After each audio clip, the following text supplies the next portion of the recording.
Good morning everybody, and this is your Forex day trade setups for today, and as usual starting off with Euro USD.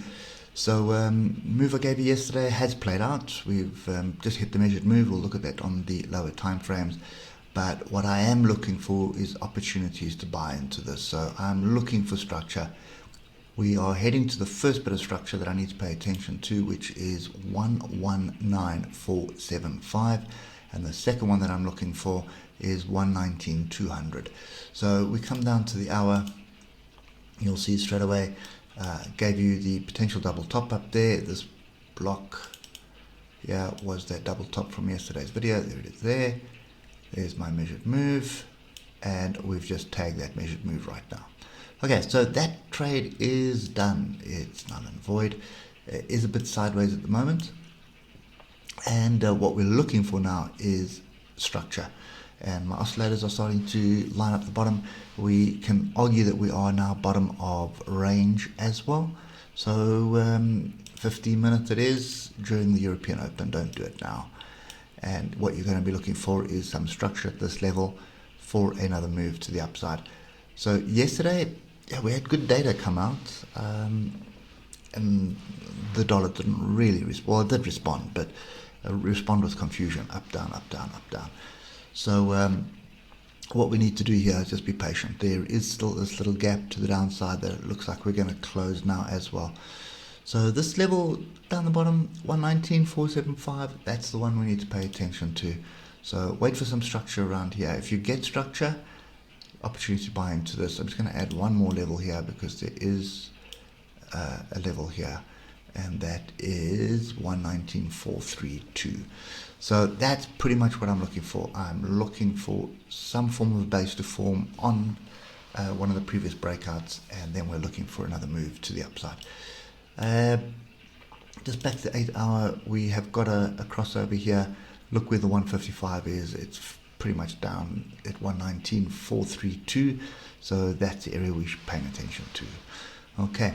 The grouping of the oscillators here is a little bit worrying, but now if I look at the 1 hour, I think you've got another opportunity back to the upside shortly. And the debate will be whether it's going to break through the upper side of these tails, or if it's going to reject here somewhere along the lines of that.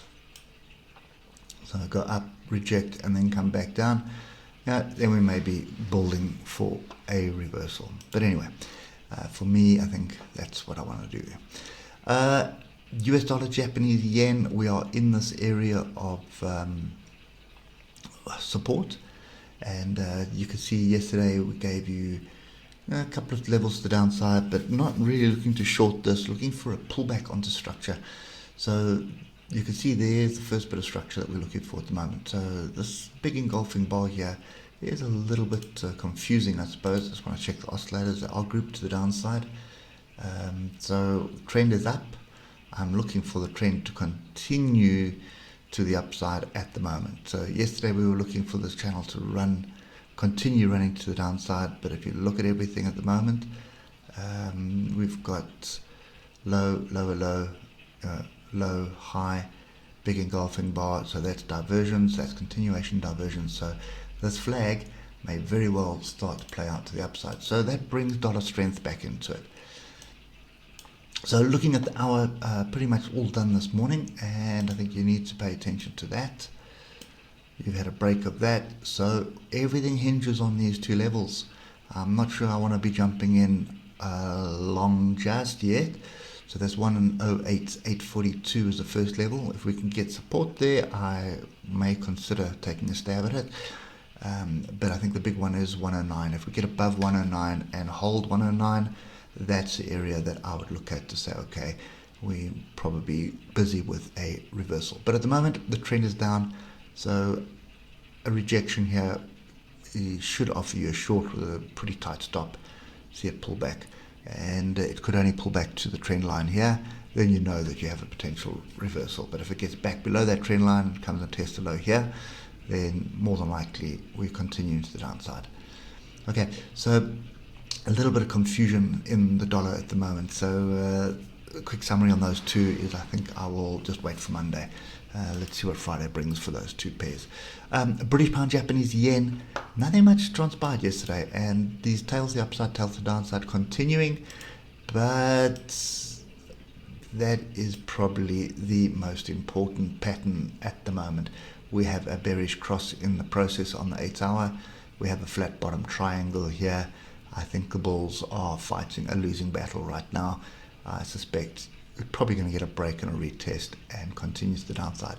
If that happens, what we're looking for is a break below the swing low. That sets up a very juicy double top, and but it's going to be quite some effort, because this trend was fairly strong for a long period of time. So from December, it's been trending before November, so it's been trending up since November. So for this to actually break through, it's going to take quite a bit of effort, but I think you need to be patient with this one. Could very well set up to a fairly decent trade to the downside. So at the moment, looking at the hour, there's nothing really there. We are trending down, granted, and you can see we've been trending down quite a bit for a while, but it's really messy yesterday.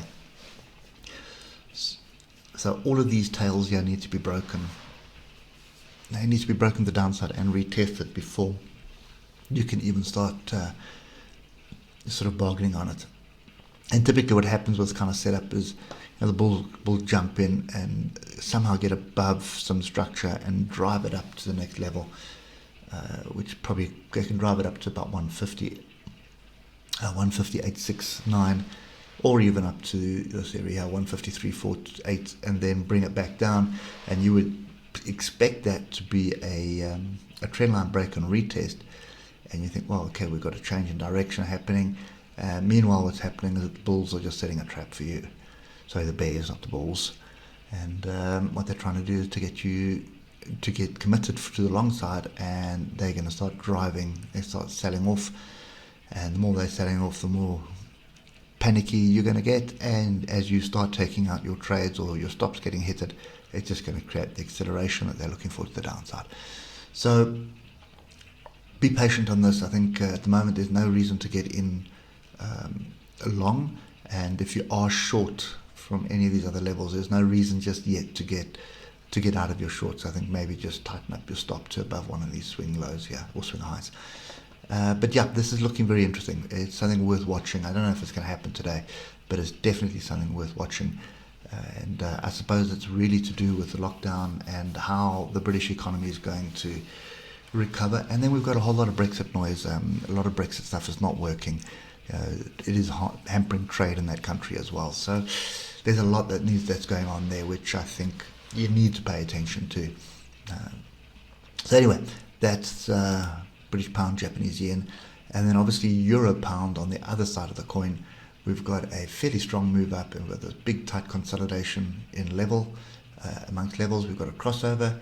We're holding above the 155. Moving averages are pointing up, and if you are wide awake and still paying attention to the video, you will see that we have from that high there to there, from this low here, wrong line, to there, we have a consolidation triangle. So trend is up at the moment, moving average is up on 8 hour and on the hour. My view on this is long it is. We did get a retest of a level here, so it's been messy going at the close, but probably not a decent one for London breakout today. Big up, big down, in the triangle. I think what you were looking for is just pop down to the 15 minutes. Pay close attention to this. You've got a bit of a gap down here, so I would expect it to come back and find support on this triangle. That would be interesting for me to maybe hop in with a really tight stop and see if we can push above this triangle. We break above this consolidation. We're then looking to break above 0.86961, retest that, and we have a continuation to the upside. And that, looking at the move that we had last week, this week has been consolidation. I think that's exactly what's happening. And these targets, the upside, are still in play. 087456 and 088437. And at the same time, you can see price making high. There's another high, high, low. So we've got diversions brewing. We've got so much happening here. This is another one to watch. So I think for me, British pound, Japanese yen, and euro pound are the two to pay attention to today. They may very well break out on the Friday, and look for, you've got some pretty big juicy targets on both of them. And it's also potentially a trend reversal. So I'm not sure I want to hold it over the weekend, but Monday should show us something. Should show its true colors on Monday, and we should see what's going to transpire. Anyway, that's it for me. Hope it helps you, and we will catch up with you bright and breezy Monday morning. Cheers for now.